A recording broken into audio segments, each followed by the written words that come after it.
the main difference between LotGPT and ChatGPT is it's got all the corpus of the dealer's data plus all of LotLinks's data set. So it creates a much richer answers around queries through an LLM.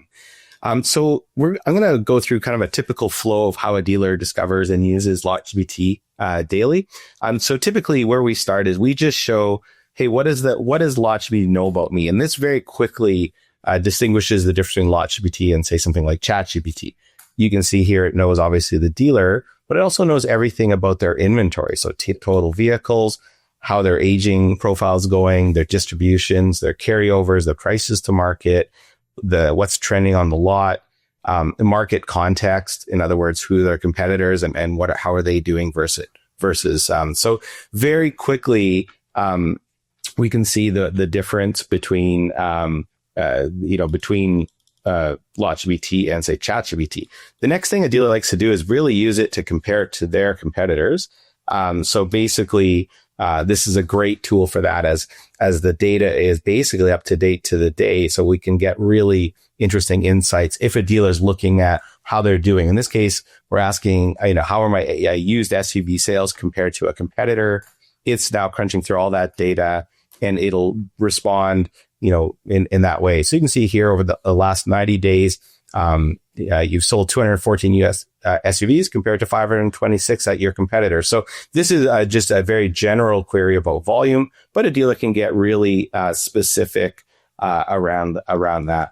The next thing we typically see dealers use LotGPT for is really analyzing their own inventory. So after they're done kind of looking at their competitors, they're kind of taking a look. And in this case, which of my used SUVs are aging faster than the market or have pricing opportunities? It crunches through all that data, and we can see here, it points out a few vehicles and then has a list of VINs really that need attention. If a dealer wants to click on one of those VINs, they can do that. And what we have here is a list of different features that LotGPT do at the VIN level. Of course, LotGPT is really, really optimized for inventory, and every VIN, we could run these types of activities. The first I'll start with is the VIN intelligence report. That's probably the most popular feature at the VIN level. And you can see here, it really dives into that VIN. So this VIN's been on listed for 119 days and has a high risk score, the risk score of 100. And it goes through some recommendations. It knows it's got 8 open sales opportunities. It's got 20 leads in total. Something's going on here. So really it goes through and takes a look and starts giving some ideas on what could be done with this VIN that's been kind of highlighted at risk. Then what we can do is we can rate this VDP. So we can go back here and do that.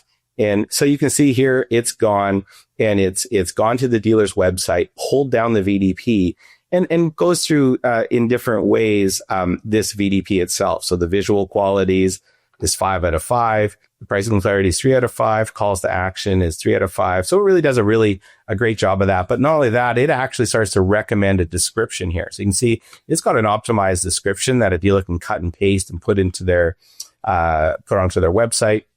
And it even tells you what it did and why it changed it. So, in this case, it added a more compelling headline, emphasizing the gold certification.